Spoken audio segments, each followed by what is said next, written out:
Namaste and welcome to Nepal Conversations. Nepal Conversations is a podcast series where we talk to scholars and researchers about the interesting work on various aspects of Nepali society. This third series of Nepal Conversations will focus on unpacking the status of social science research and teaching in Nepal. For this episode of Nepal Conversations, we are glad to welcome Dr. Shyam Sharma, who is an associate professor and graduate program director, program in Writing and Rhetoric at Stony Brook University. He is the author of books titled Writing Support for International Graduate Students, Rethinking Education Across Borders, How to Write and Publish Effectively, Writing Support Group Guideline. He has written about how U.S. universities are facilitating the academic transition and success of international graduate students.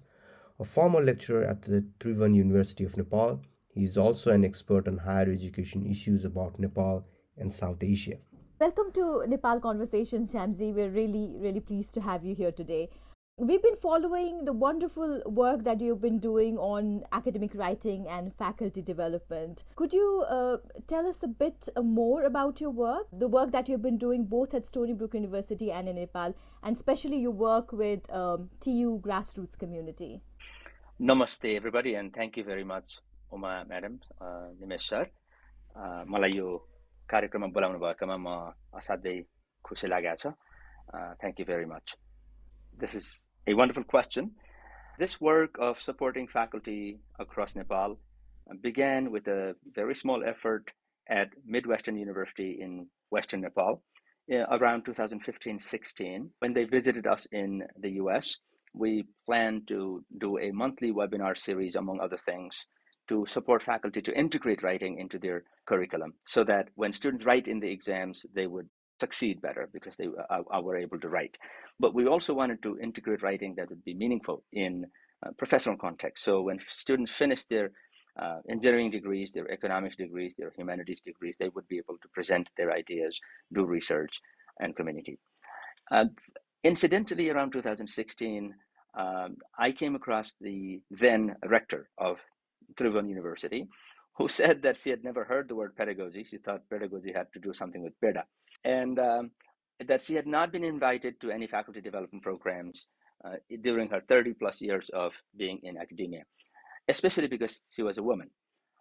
And I had been feeling that people outside the academic center, Kathmandu Valley, were also excluded in our traditional faculty development initiatives. So we had two visions in mind.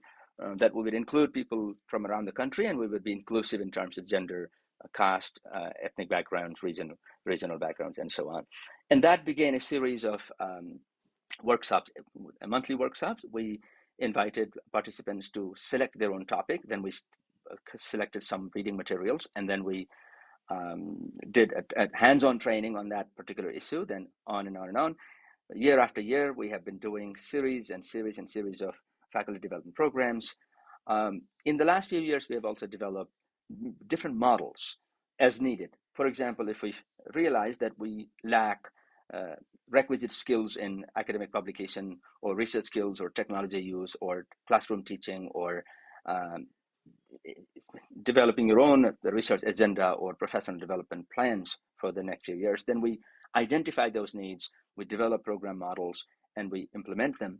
And in the process, we have really developed philosophically strong, practically strong faculty development models, and we have recorded what we have done so that the other people can do what we have done. They're all very open source, and this is how we began the work in Nepal. I have been able to take some of these models back to my university. For example, I did a faculty writing group where faculty finish 3 to 5 pages of their own academic article or bring some other sort of writing that they have done during the week. And when they meet, they review each other's work, give feedback, and make a commitment for the next week and move on. By meeting every week, they were able to finish their articles in the middle of very busy professional academic life. And I then started, actually I started that before, the graduate student dissertation writing bootcamp. This bootcamp has a simple motto of come, write, go. We jokingly say, we came, we wrote, we conquered.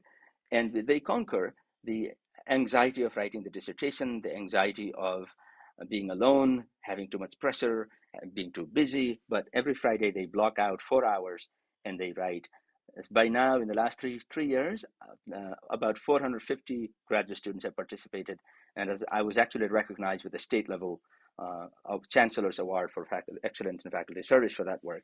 And so, and when you ask the question what I have done in Nepal and what I've done in Stony Brook, I was just reminded that good work that you do in one place transfers over to another place, and you're able to do your own work better, your own profession better, in the attempt to give something back to your community.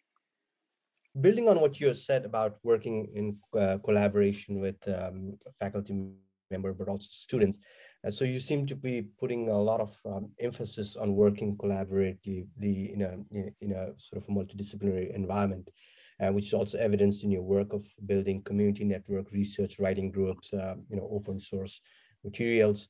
And so just wanted to ask you about, what is the theoretical and practical value of working in a collaborative and supportive environment, especially in academia, because there's also a lot of emphasis put on working in an individualized working culture. So my question is, why is developing a supportive academic community environment important? Nimesi, you've really struck at the heart of a really big global problem, but that problem is significantly aggravated in this global South context, especially South Asian contexts. We are not really a very individualistic society, and I don't say that in a glib, stereotypical manner. We are a small community. We are highly networked, even before the network technology, and now network technology have connected us and bring us close every day.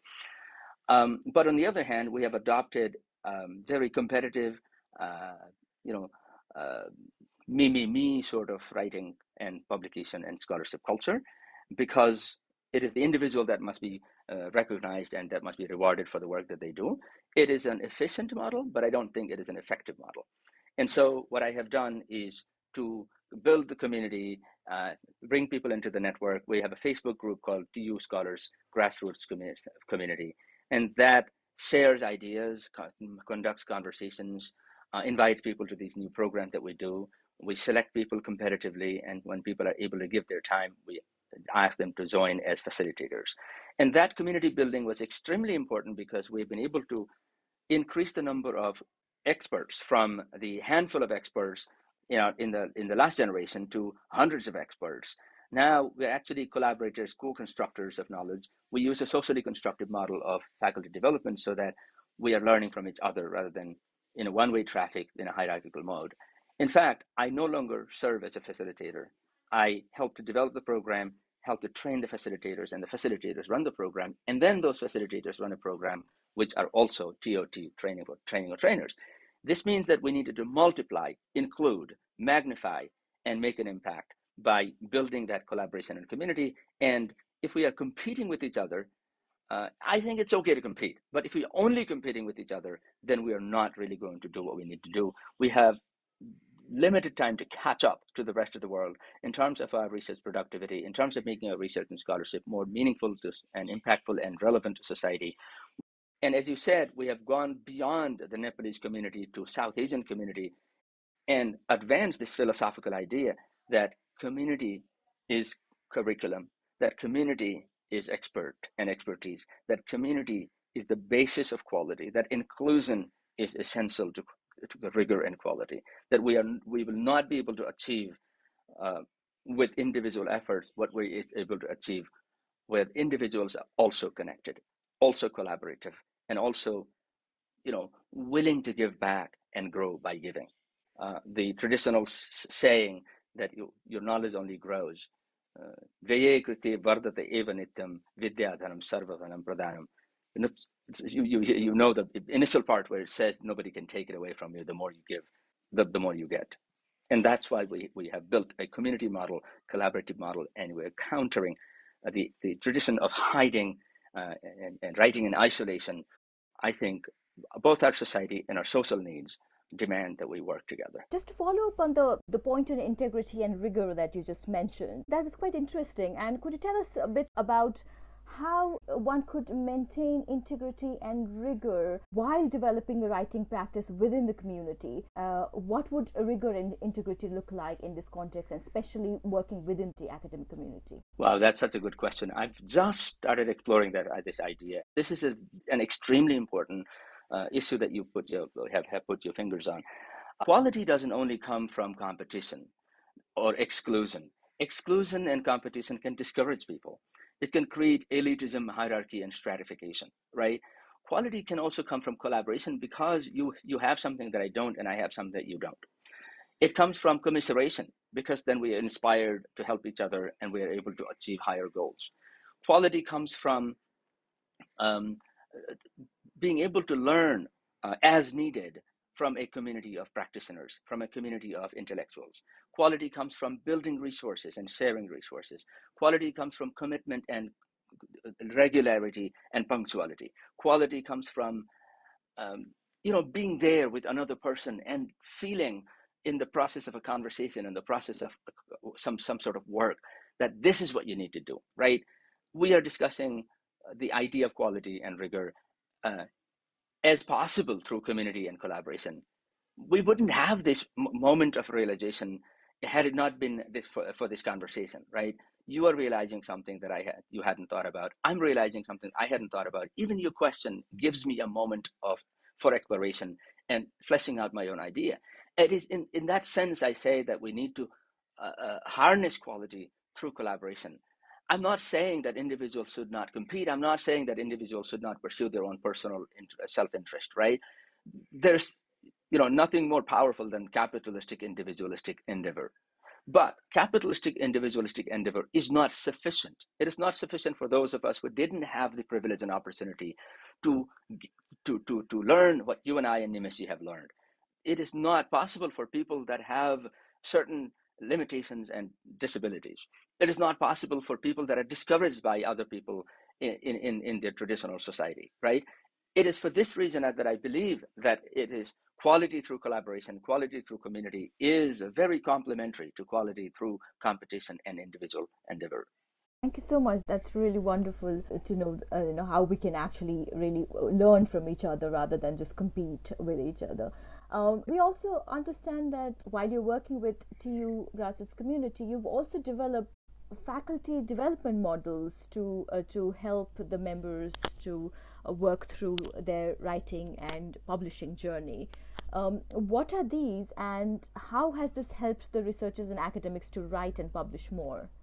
Your question leans more on the side of research and publication and scholarship, and there are a few models that have helped people to do that. But I would also like to connect other models which lean more on the side of teaching and academic excellence for students as well. So model one, for example, is, as I said, come, write, go. People might come and they might write and they might go, right? By simply blocking out time and working together, people are able to do a lot of work. We haven't implemented that model systematically here, but I've implemented that in the case of Stony Brook for my grad students.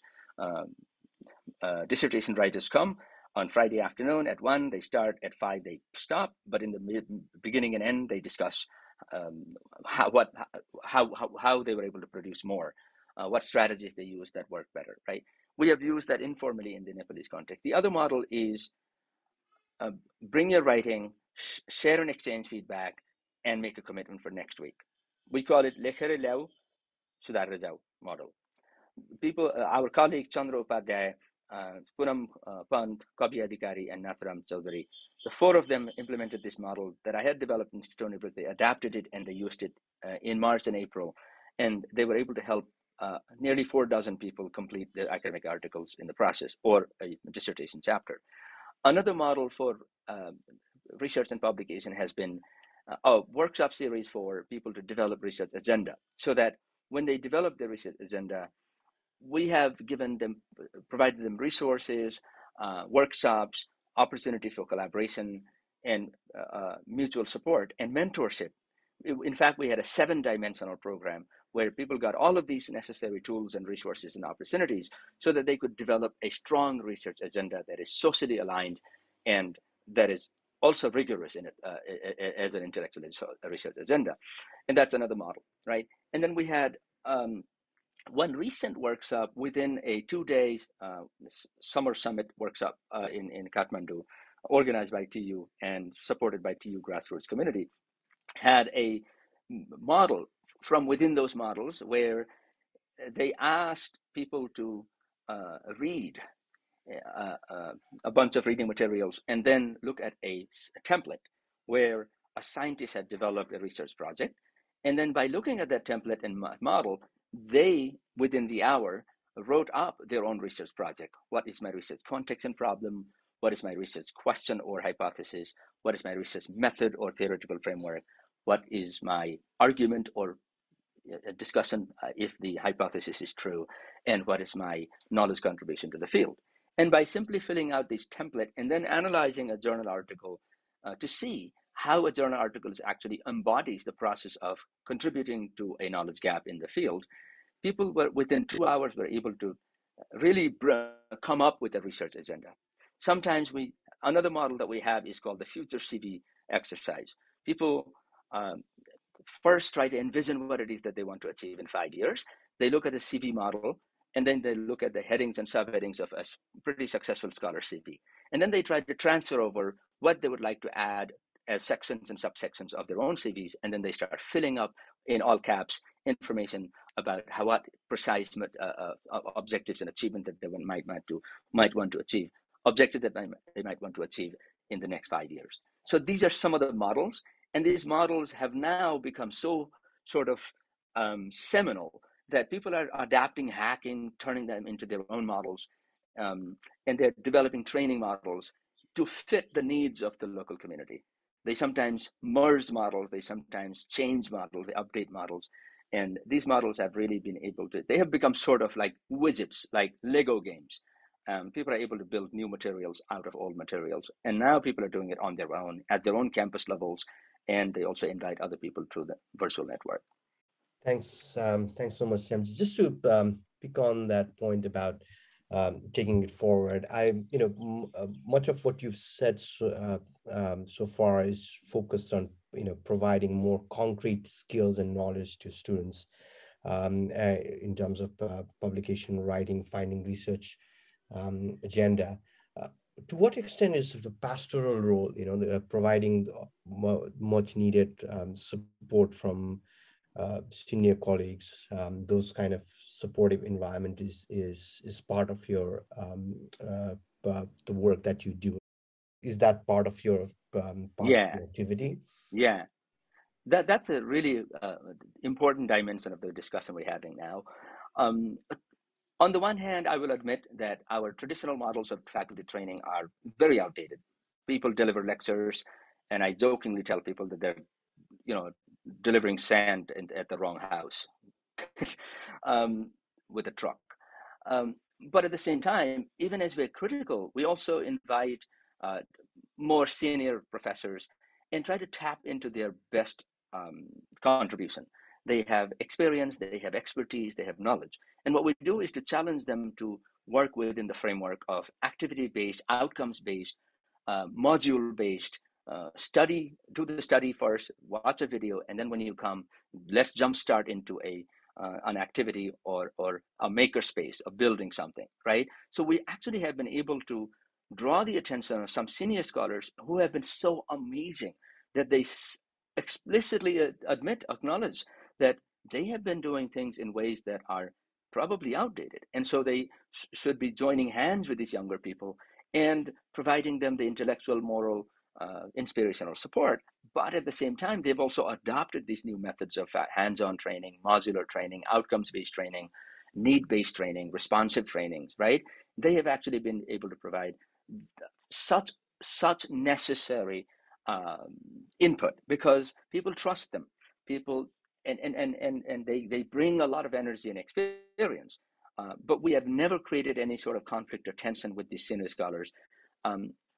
If they join us, if we know them, if they invite us, if we invite them, they come, they share, they actually observe.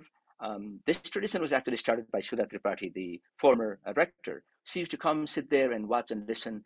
And at the end, she would say something so insightful, it would become the title of the handbook that we developed, right?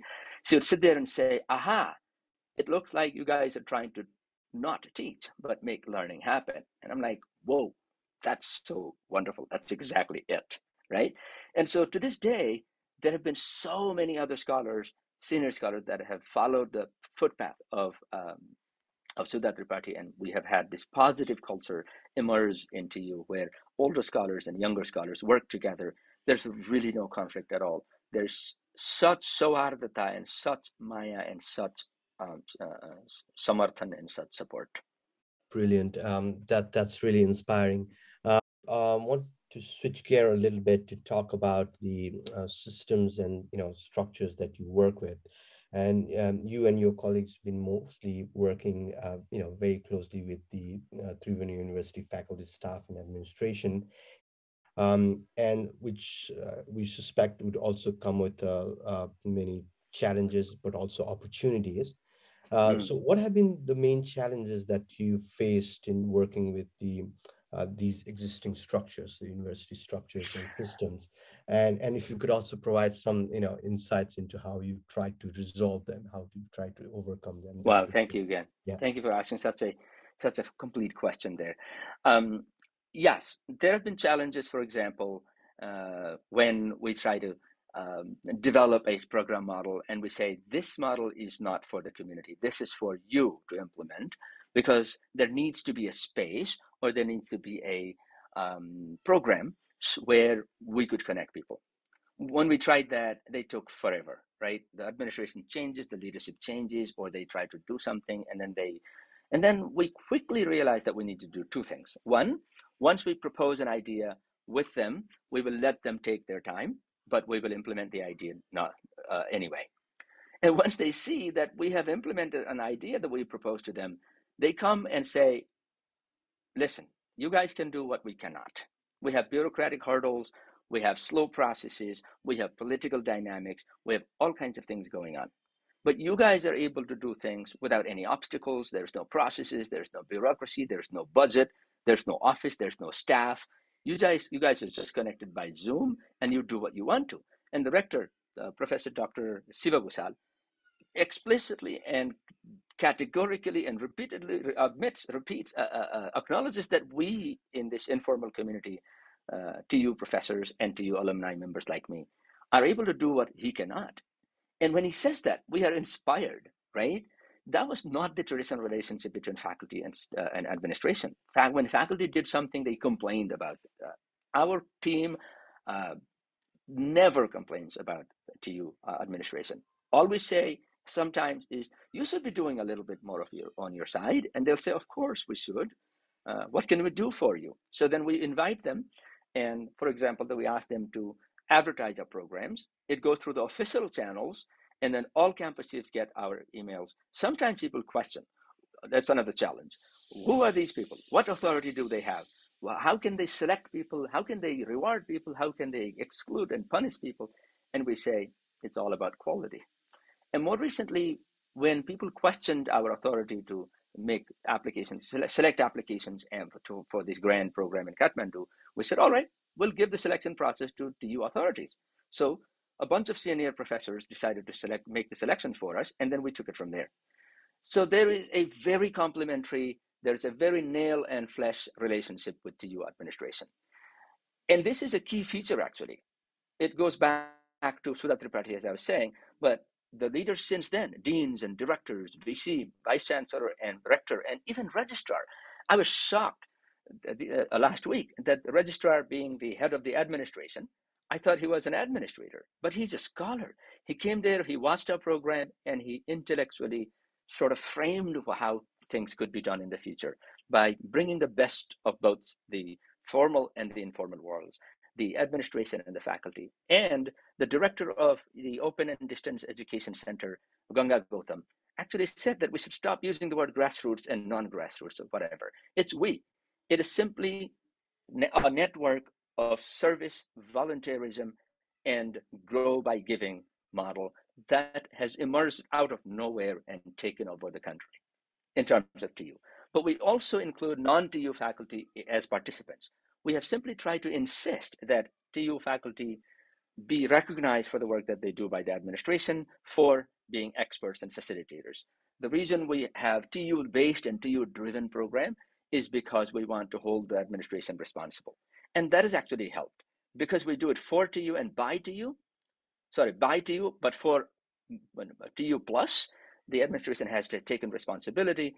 And this time it actually offered to pay for people's travel and food so that people could come to Kathmandu and do this grand program in person. This is the third grand program after Bhaktapur and Nagarkot. This time it was in Yellow Pagoda. So TU administration knows that we have one agenda, one conspiracy, which is we will lift the boat. We will lift all the boats. We will make 50 to 100 to 500 to 5,000 people more capable of doing meaningful scholarship and research. We will make 1,000, 2,000, 3,000 people more capable of teaching in a student-centered manner. We will help faculty envision social agenda and an intellectual agenda. And once we are able to make 100, 500 to 1,000 people more capable of doing quality, integrity, honesty work, then we hope that that day it will be harder for all of the chamchavas and the politics walas and the hartal walas and the tala bandi walas to really do their dirty work. If there is a mission here, it is to work with TU. It is to collaborate with TU to help them to counter those shenanigans. Yeah, wonderful. This is really inspiring, and the way you've been able to create this a positive working environment despite all these challenges.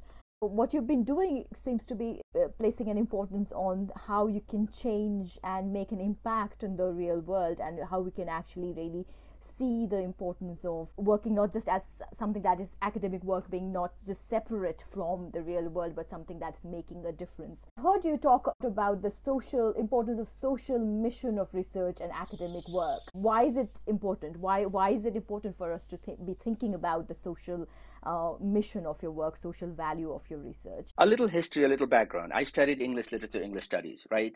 I wanted to do a study for my master's thesis, to do a study on how different cultures use silence as part of their communicative linguistic tool sets. I was not allowed to do that. The department said you should analyze a text written by an English writer somewhere. And I have heard hundreds of other stories of other people saying that they were not allowed to work on music and art and history and culture and politics and society. And I thought, what is the point of this education that I received in Nepal? So I continue to resist the idea that we should define scholarship as intellectual luxury, right? Of course, what we believe is intellectual luxury for one person or one discipline or one topic or one subject or one context or one time or one place can be actually very, very practical for another, number one. And number two, of course, any practical, any pragmatic, any concrete research agenda should have a very strong philosophical, theoretical, intellectual background, even ethical background, right? But it doesn't mean that just because we cannot easily separate the two, we can simply ignore the practical, pragmatic, social demands of our society.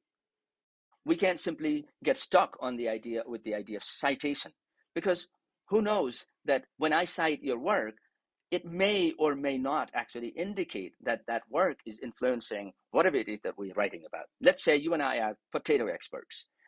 If I am citing your potato article, what guarantee is there that the potato farmer in Bhaktapur is actually listening to us or using our knowledge? I'm listening to you. I'm using your citation. But have I considered for one moment that those farmers that we are writing about, those fields that we are producing knowledge about, are able to access this knowledge? Citation may be a proxy measurement of quality. Citation may be a proxy measure of value. We may actually need to develop new ways in which we can measure value. Is it relevance? Is it application? Is it inclusion? Is it translatability? Is it linguistic diversity? Is it genre diversity, right? Is it the fact that we are able to sit down with them, or is it the fact that we're able to channelize our knowledge so that they are able to receive it, apply it?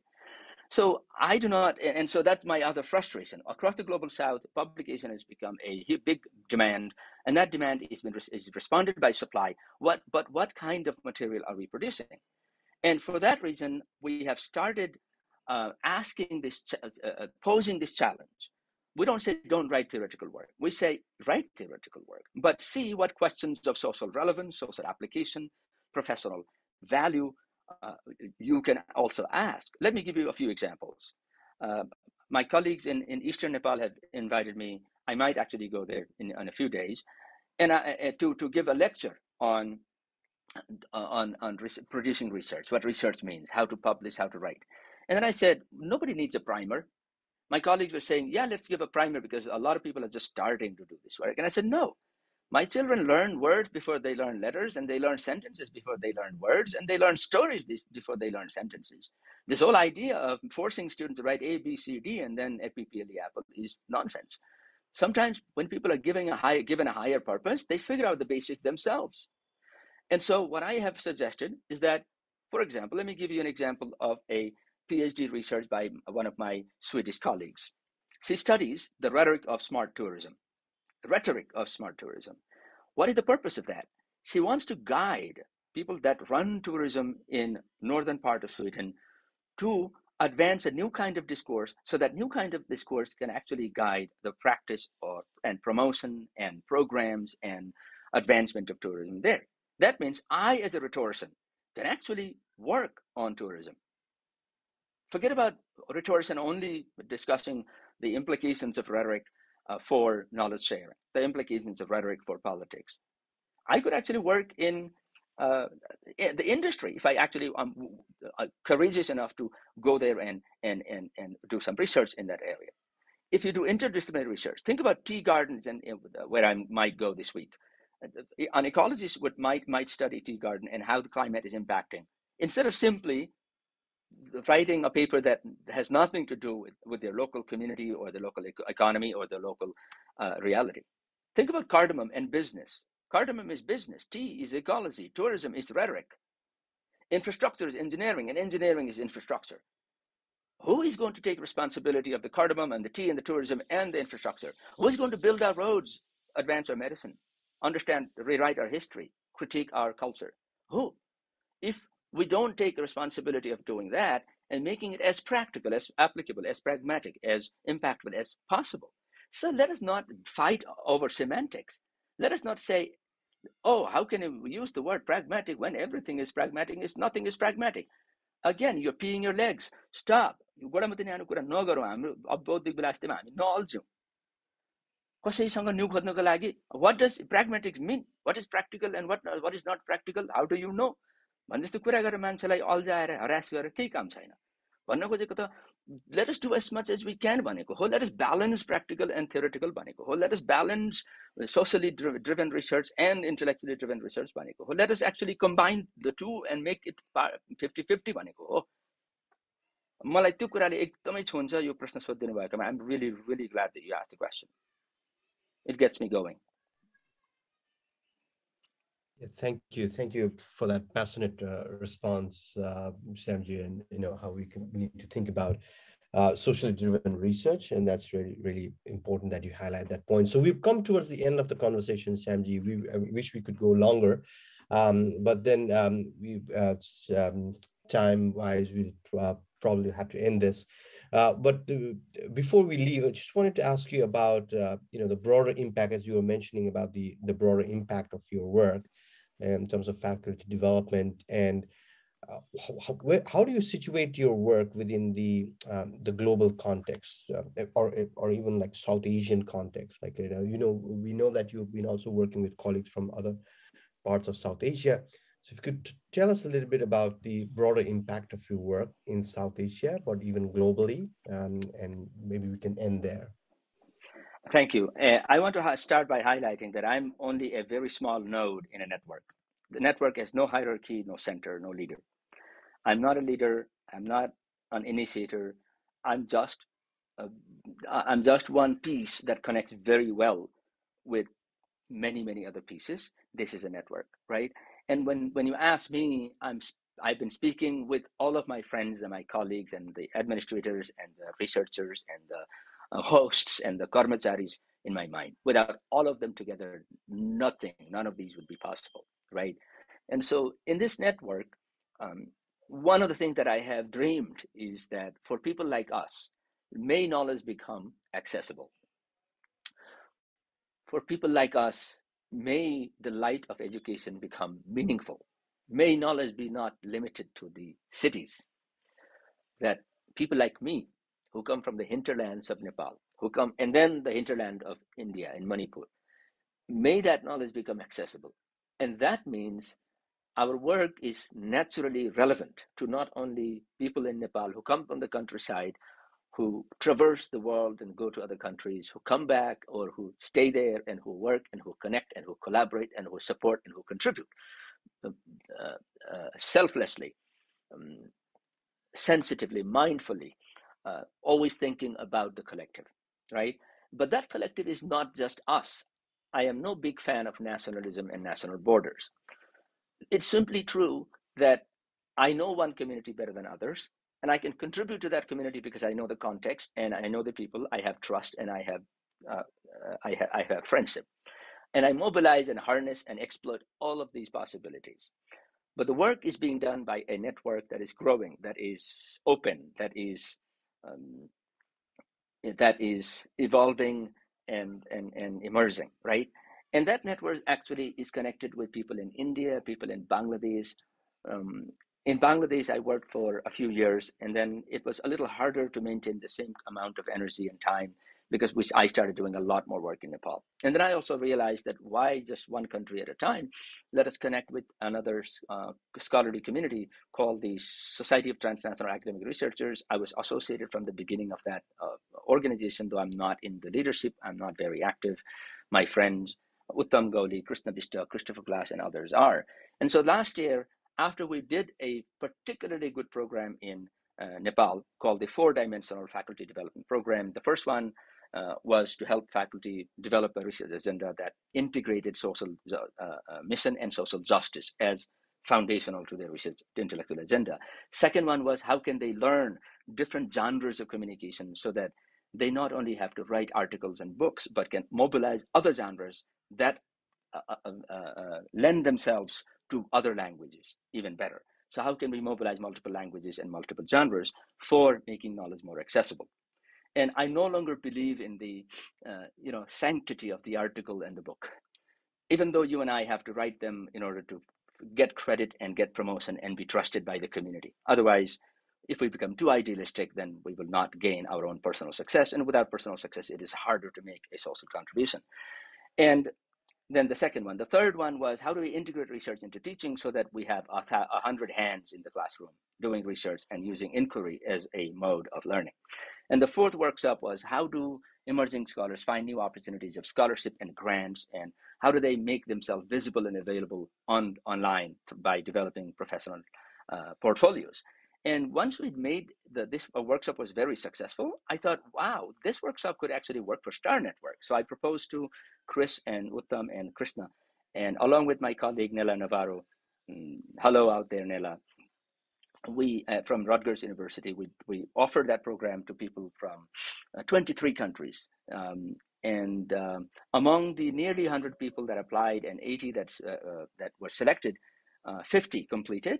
And that program was very transformative because people got a real sense of what it means to develop a research agenda, what it means to really take research and scholarship into the community, to integrate teaching and research, and to advance your career with a social mission. And in fact, the last module of that workshop was about ecological awareness. What is the role of a scholar today to save the planet, literally? And we have been able to take the work that we do in Nepal and New York far beyond. I'm truly excited that it is because of other people that I have been able to be connected. If you ask another person, they have their own stories. My story is of many connections, some of which many of us share, some of which are not shared. The network is big, growing, and lovely. Thank you so much, Shyamji, for your time and for sharing your insights. We've always been very inspired by all the work that you've been doing. All our best wishes, and thank you so much for joining us today on Nepal Conversation. We really appreciate it. Thank you so much. Thank you so much, very, Shyam. very, very much. I Best. really appreciate it. I have been listening to this conversation, and I cannot say how grateful, how humbled I am for this opportunity. Thank you, everyone.